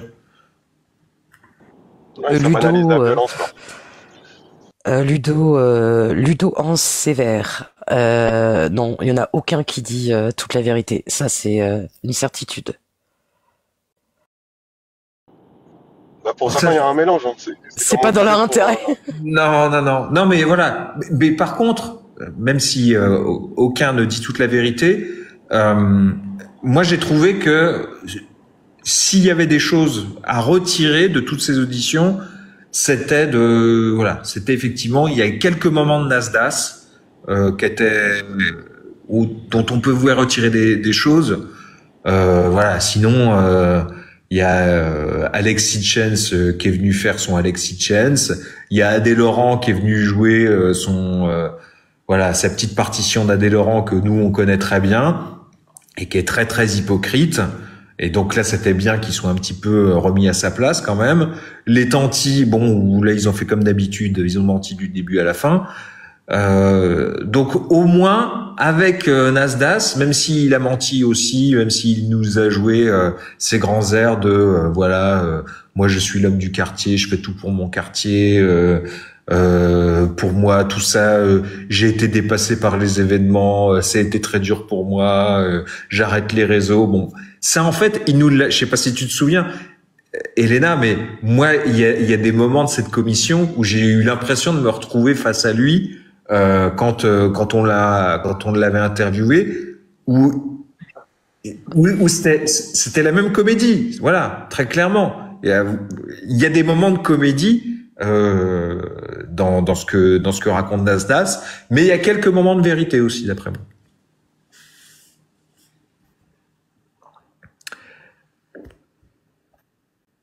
On a fait le tour du sujet, ou est-ce qu'il y aurait d'autres choses à rajouter? N'hésitez pas à venir prendre la parole si vous le souhaitez. Alors, Laurent Billionnaire, faudrait l'auditionner lui aussi. Mais en fait, encore une fois, hein, aller auditionner ces gens-là, ça sert à rien. En tout cas, par la commission d'enquête, ça sert à rien. Là, c'est la justice qui doit auditionner Laurent Billionnaire. C'est l'autorité des marchés financiers, c'est la police judiciaire, c'est le parquet national financier, c'est ces gens-là qui doivent auditionner Laurent Billionnaire. C'est pas, il apportera rien en lui, parce que forcément, c'est tellement plein de pratiques frauduleuses qu'il va pas leur raconter ce qu'il fait vraiment, Laurent Billionnaire, face à la commission d'enquête parlementaire. La commission d'enquête parlementaire, c'est pas la justice. La commission d'enquête parlementaire, elle est là pour comprendre ce qui se passe et préconiser de nouvelles lois. Ou préconiser une façon de changer l'application de la loi. Selon nous, quel influenceur on aurait pu auditionner dans cette commission d'enquête? C'est Ludo Sancerberg. Ouais, moi, comme j'ai dit tout à l'heure, pour moi, c'est pas les influenceurs qui sont intéressants à auditionner dans cette commission d'enquête. C'est pas c'est les gens qui sont intéressants, c'est les sénateurs qui avaient déjà enquêté sur le sujet, c'est les journalistes qui ont travaillé sur le sujet, ce sont les représentants d'associations qui ont eu des victimes, etc. Ce sont les psychiatres, ce sont les chercheurs, ce sont les gens qui travaillent sur les algorithmes. Voilà, c'est ces gens-là qui peuvent du coup donner des chiffres en disant voilà ce qu'on constate concrètement sur le terrain. Voilà, on voit que ça crée ça chez les jeunes, on voit qu'il y a telle expérimentation qui a été menée dans tel pays, on voit que ça fonctionne ou que ça fonctionne pas. On voit que on peut toucher aux algorithmes ou qu'on peut pas. C'est ces éléments-là qui sont intéressants en fait pour changer quelque chose à la loi. Les influenceurs, d'ailleurs, les députés, à plusieurs reprises, ils ont posé la question aux influenceurs. Qu'est-ce qu'il faudrait faire d'après vous? Il n'y a rien eu d'intéressant. Ils n'ont pas donné de propositions intéressantes. L'intérêt de les auditionner, au final? Pourquoi ils ont eu cette volonté de les auditionner? Comprendre leur fonctionnement. Voilà. Aussi, parce que Alexis Chance, même s'il n'est pas resté longtemps, il a évoqué on va dire l'histoire de l'algo. Il faut choquer pour pouvoir attirer du public. Ils ont donné, on va dire, plus ou moins les mécaniques. Ils ont parlé aussi de leurs revenus. C'est pour aussi, je pense, comprendre le modèle économique du fonctionnement et de savoir que il faut qu'ils choquent pour pouvoir avoir de l'audience, pour ensuite gagner de l'argent, et à quelle hauteur ils peuvent gagner de l'argent. Mais sinon, par rapport aux auditions, vu que cette audition elle est quand même pas mal médiatisée, je pense qu'il aurait été intéressant peut-être même d'auditionner quelques mineurs. Bon, même si on sait que je crois qu'il y a eu des sondages qui ont été faits par la CNIL auprès de plusieurs centaines de jeunes, il me semble, si je me trompe pas, c'est la CNIL. Le questionnaire, même le questionnaire, il y a pas mal de mineurs qui ont répondu. Oui, mais de les avoir en audition, je pense que ça aurait eu un impact peut-être différent, d'avoir un retour de plusieurs jeunes mineurs, de plusieurs tranches d'âge, pour avoir peut-être un ressenti. Ça aurait été intéressant, parce que on va dire, c'est quand même les premiers concernés. Donc, ça, je sais pas ce que vous en pensez, mais c'est vrai que quelques mineurs, ça aurait été intéressant. Non, mais après, le problème, c'est que c'est comme quand on choisit quelques influenceurs, c'est que ça fait un zoom sur des gens qui représentent qu'eux-mêmes en fait. Tu vois, ils sont pas représentatifs de l'ensemble de la population et de la complexité de tous les cas qu'on retrouve. C'est-à-dire que vous avez des gens pour qui TikTok va avoir un impact positif. Oui, ça existe. Oui, ça existe. Chacun leur particularité. Hein. Exactement. Mais dans le fond, le mode de fonctionnement, il est le même. Hein. C'est de choquer pour après augmenter l'audience et récupérer de l'argent. Déjà dans les grandes lignes, c'est un peu la mécanique qu'ils ont plus ou moins tous expliqué. Nasdaq a parlé de drama. Alexis Chen, excusez-moi, j'ai plus le nom, je l'écorche, mais pareil, a parlé de choquer les gens. Donc on voit aussi ils ont bien connaissance de l'algo, ils savent qu'il faut choquer les gens pour attirer le plus de monde. Mais après oui, ils ont chacun fait leur particularité. Ah oui, je dis là-dessus, ils ont tous été francs.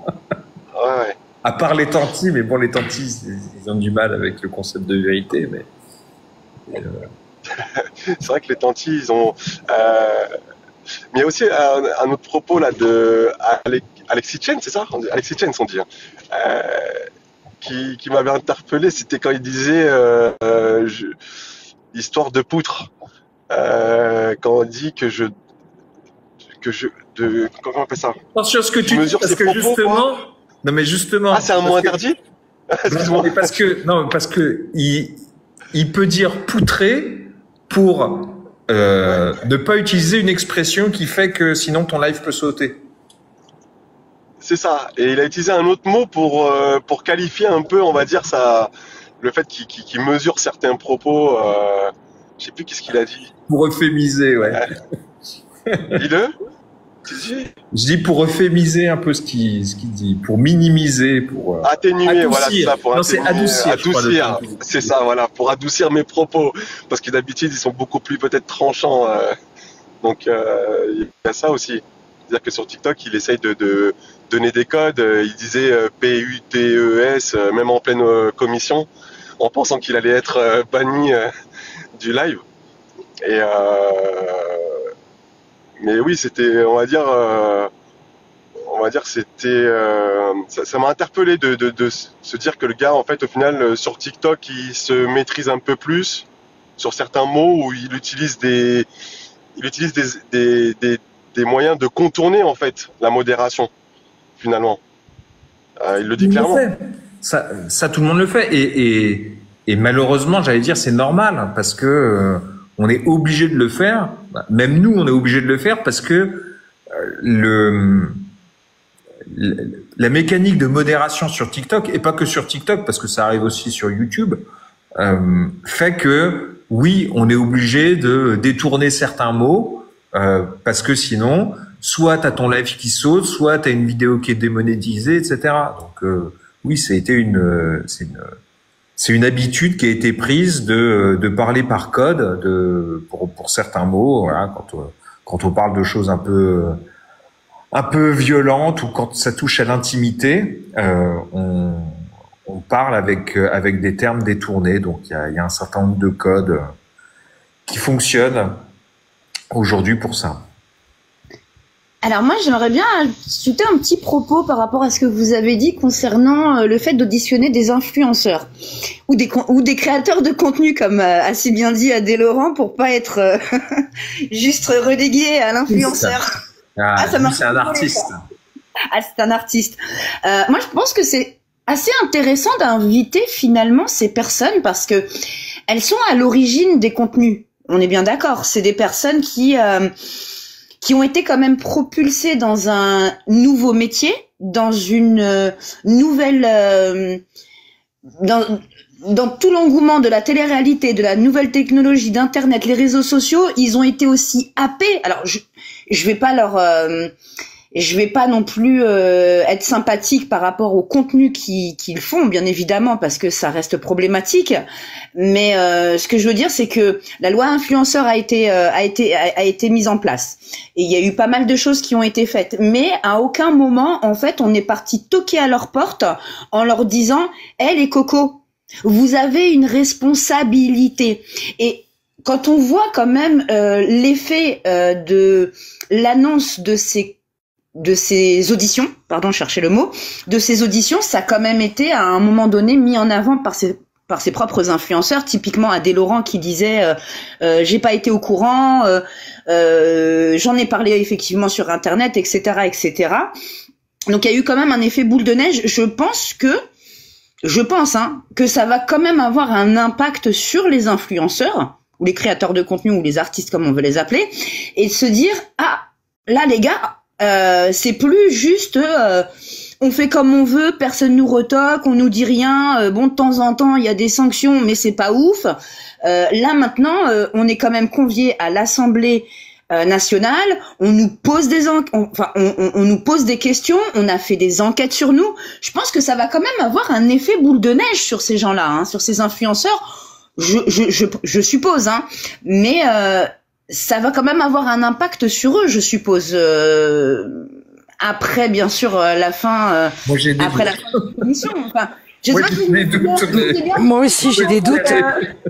J'essaye d'exprimer correctement ma pensée, mais je pense que JB, vu ton sourire, tu m'as comprise. Je me tais. Non, mais moi j'ai des doutes aussi. Hein. Moi j'ai des doutes. Voilà, très honnêtement, j'ai des doutes parce que le rôle de la commission d'enquête, encore une fois, c'est pas de dire, c'est pas de s'exprimer sur les contenus de ces gens-là. Est-ce que c'est bien, est-ce que c'est pas bien? Le but de la commission d'enquête, c'est de savoir globalement d'où viennent les problèmes et qu'est-ce qu'on peut faire pour limiter les problèmes. Et donc, voilà, c'était bien d'en auditionner un peu, ça a été fait, ok.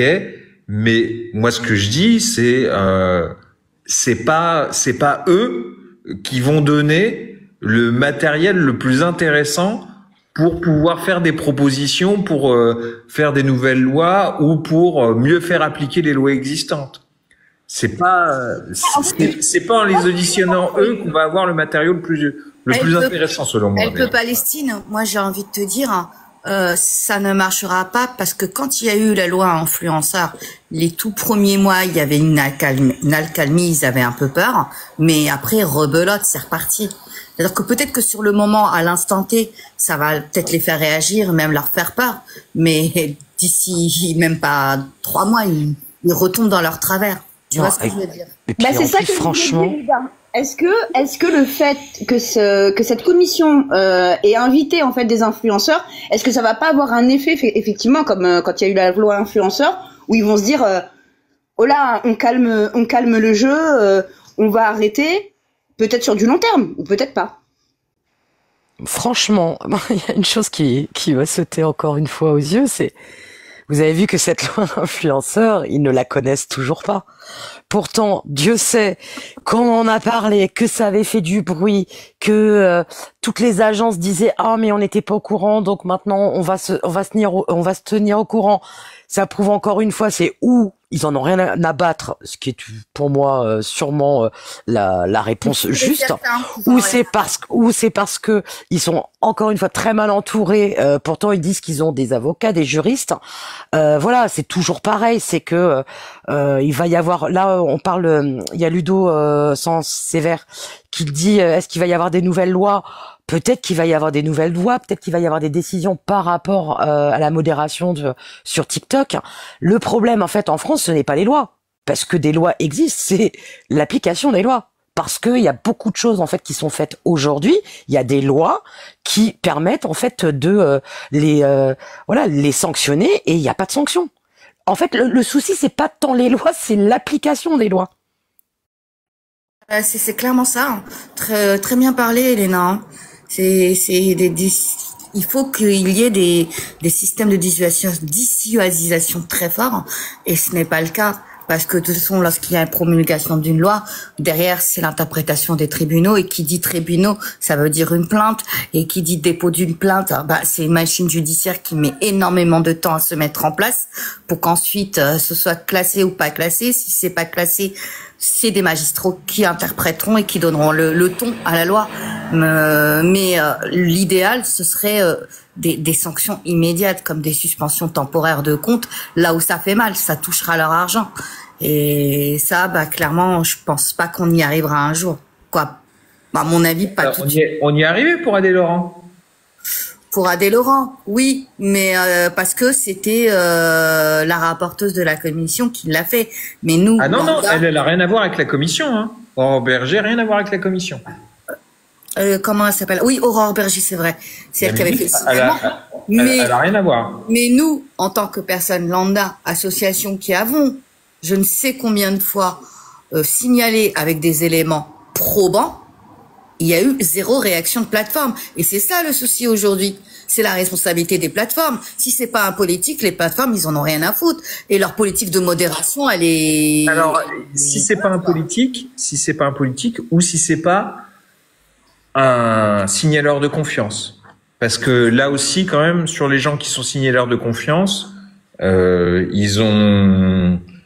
Je pense encore une fois à la personne de l'association Stop Ficha. Clairement, elle a dit, voilà, on a fait des signalements en tant que signaleur de confiance et des signalements en tant que lambda, et on a vu la différence. Voilà, clairement, c'est pas traité de la même façon.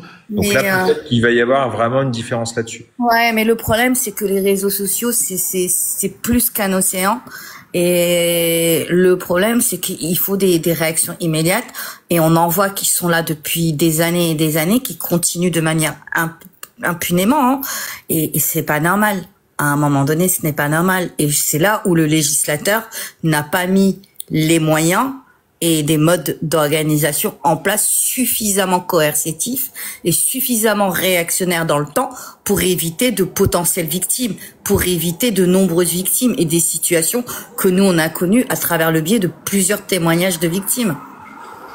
Ne me dis pas que au jour d'aujourd'hui, oui, ça a un peu avancé, mais si on avait des choses immédiates à l'instant T, le signaleur de confiance, faut du temps pour le mettre en place, on le sait. Hein, faut beaucoup de choses, mais les plateformes ne veulent pas jouer leur rôle. Elles n'assument pas. Et ce n'est pas nous qui pouvons faire quelque chose à ce niveau-là. Si ce n'est le législateur, qui d'autre peut le faire?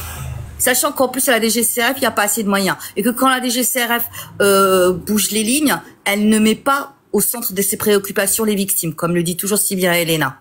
Donc la situation elle est pas prise dans le bon côté et ça continue et c'est ça qui est pas normal. Et je peux comprendre que les gens ils en aient marre parce que des commissions, ok, c'est bien, on fait une analyse, on fait une enquête, on met en place une loi. Il y a eu des commissions pour la loi influenceur, il y a eu des analyses, etc. Mais au final, qu'est-ce que ça a donné? Au final, qu'est-ce que ça a donné? Il faut porter plainte et puis porter plainte et attendre des années la machine judiciaire qu'elle se mette en place en espérant que la plainte ne soit pas classée.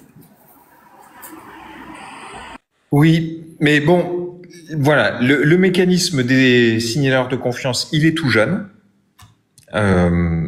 Il est encore pas assez utilisé. Donc il faut qu'il monte en puissance. Il faut que nous, on devienne aussi signaleurs de confiance. Et il n'y a pas qu'en France, hein, d'ailleurs. En France, au niveau des signaleurs de confiance, on est plutôt mieux qu'ailleurs. Et puis, il faut effectivement, comme tu dis, mettre la pression aux plateformes. Et ça commence à être fait. Ça commence à être fait. Là, il y a les différentes plateformes, dont TikTok, qui sont mises sous enquête par la Commission européenne. Donc les choses avancent, mais je suis d'accord pour dire qu'elles avancent beaucoup trop lentement. On va toucher à sa fin, mais avant qu'on termine, on s'était fait un appel sur l'affaire Dylan. Du coup, Elena, tu peux nous faire un retour vu que tu fais partie des victimes sur l'affaire Dylan, dont l'audience est, sauf erreur de ma part, le 20 octobre 2025.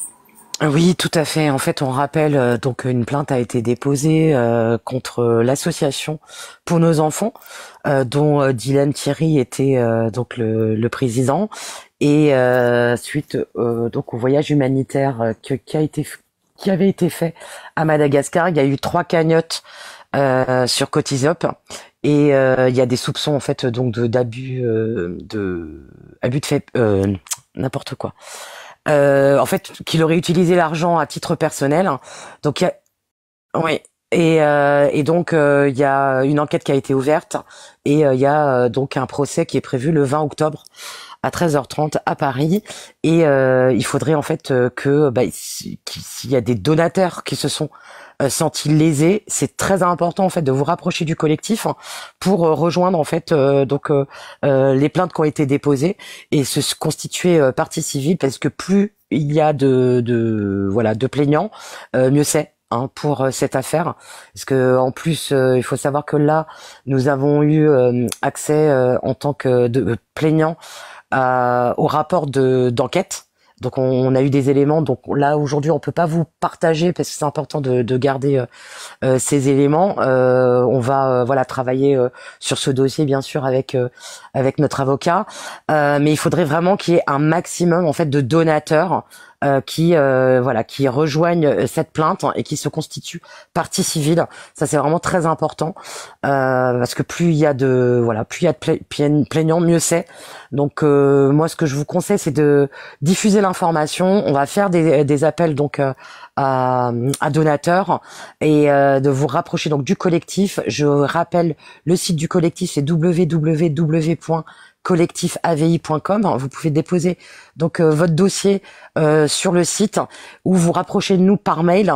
Nous avons une adresse mail au pôle victime, donc c'est assistance au singulier @collectifavi.com. Vous pouvez également bien sûr nous joindre sur toutes les plateformes. Il y a nos messages privés en fait qui sont ouverts à tout le monde. Donc si vous pouviez partager les appels, ce serait vraiment très très bien, parce que le procès il arrive bientôt. Hein, là, on est déjà au mois de juin, c'est en octobre. Il y a du travail, il faut préparer cette audience. C'est très important de la préparer, et on prend cette audience très très au sérieux. Mais il faudrait vraiment, en fait, pour qu'il y ait encore un plus gros impact, que des donateurs se rapprochent et se rapprochent de nous et se constituent partie civile. Alors, je rappelle que les frais sont pris en charge par le collectif, hein, les frais d'avocat. Donc n'hésitez pas s'il vous plaît à partager nos appels, et donc si même vous-même vous avez été victime d'influenceurs, bien sûr on est à votre écoute. Rapprochez-vous nous, et puis on vous accompagnera bien entendu. Merci Elena. Elena, on peut peut-être parler, excuse-moi, on peut parler de cette récente arnaque là. Je viens de voir aussi passer dans les commentaires de vente de moutons qui serait probablement une arnaque de moutons au Madagascar, si j'ai bien compris. Oui, il semblerait que Dylan ait fait la promotion en fait d'un site qui vendait donc des moutons pour justement les malgaches, et en fait oui pour l'Aïd, il vendait donc des moutons, je crois que c'était 100 ou 200 euros, si je dis pas de bêtises. Et il faut savoir que c'était une société donc américaine. Donc il y a eu quand même suspicion que c'était pas très, on va dire, c'était pas quelque chose de très correct. Donc c'est qu'à le prix local. Ouais, oui, c'est ça. C'est toi qui en avais parlé, JB. Le mouton, il était à 50 euros, JB, c'est bien ça, à Madagascar. C'est ça. Voilà. Et moi, je voulais juste rebondir toujours sur l'affaire Dylan. C'est que non seulement il n'y a pas les honoraires d'avocat, mais en plus, vous n'êtes pas obligé de vous déplacer lors de l'audience. Tant que vous vous constituez partie civile, nous avons l'avocat qui va représenter les intérêts des personnes qui se constituent partie civile. Donc, j'ai envie de dire, pour tous ces donateurs, c'est partie gagnant. Vous n'avez rien à perdre, et au contraire, tout à gagner. Et si ça permet d'avoir une condamnation, il est très important qu'il y ait de nombreuses victimes qui se manifestent. On rappelle aussi que bon, vous pouvez vous constituer partie civile, évidemment, et si vous ne voulez pas voilà, être remboursé parce que vous estimez que voilà, c'était un don pour des orphelins, vous n'êtes pas obligé en fait de demander le remboursement, ou sinon le demander et redonner en fait à une autre association ou à une autre œuvre humanitaire. Hein. Mais c'est vrai que c'est important en fait qu'il y ait beaucoup plus de donateurs qui se constituent partie civile. Du coup, la team, merci d'avoir été là ce soir, tous aussi nombreux. Merci à Help Palestine Gaza, You, JB, surtout vous deux. Et ma chère Elena est toujours présente à mes côtés. Merci à tous ceux qui nous ont écoutés, qui ont échangé dans les commentaires. J'espère que vous avez passé une bonne soirée. Après, je sais pas si on doit clore le live ou si vous avez d'autres choses à ajouter. Pour ton accueil ce soir, pour l'organisation. Mais de rien, merci à vous surtout. Vous avez pu nous éclairer, vous avez fait un retour sur les auditions et votre retour d'expérience aussi à la commission lorsque vous y êtes passé au nom du collectif ABI. Donc merci pour ce live très sympa. Et donc je vous dis rendez-vous à la semaine prochaine. Par contre, ce jeudi, c'est toi JB, mais je sais plus si c'est sur YouTube ou sur X.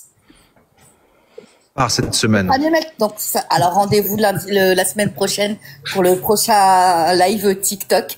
En principe, le lundi, et quand on peut pas, on le décale à mardi. Mais en tout cas, bonne soirée à vous tous. Prenez bien soin de vous.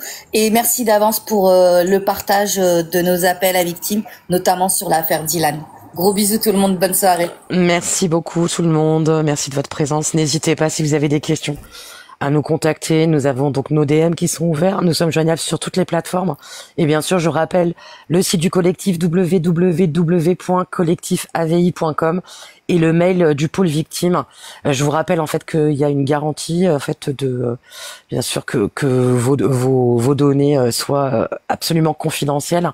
Donc assistance au singulier @collectifavi.com. Je vous souhaite à tous une très très bonne soirée. Merci à vous tous, bonne soirée, à la semaine prochaine. Bonne soirée.